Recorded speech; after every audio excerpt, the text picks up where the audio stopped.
On the 28th of April 2025, something unusual happened.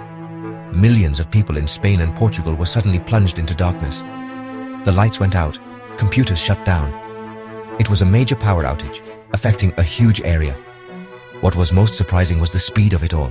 In just 5 seconds, the entire electrical grid went down. This event was a stark reminder of how much we depend on electricity. It also showed us how vulnerable our power systems can be. The blackout raised many questions. What exactly happened? Why was it so sudden? And how can we prevent such events in the future? To understand the blackout, we need to understand how electricity grids work.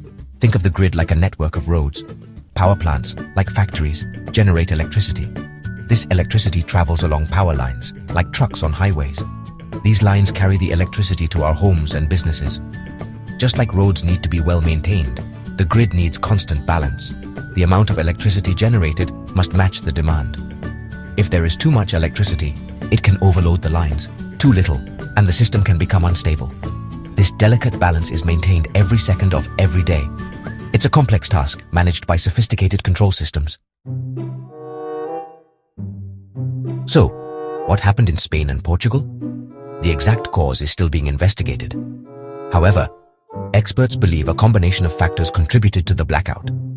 One possibility is a sudden drop in electricity generation.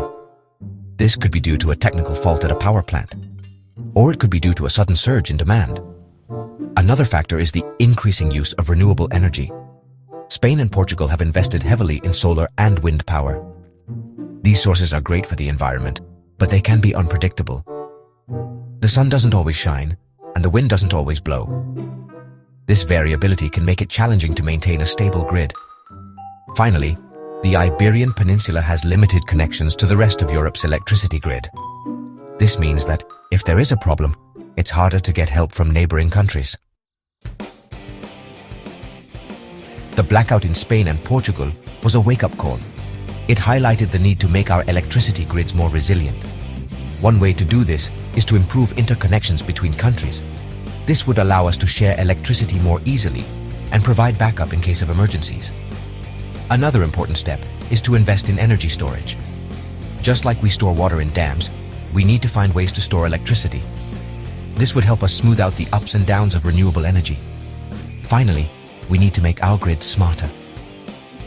This means using advanced sensors and control systems to monitor the flow of electricity in real time.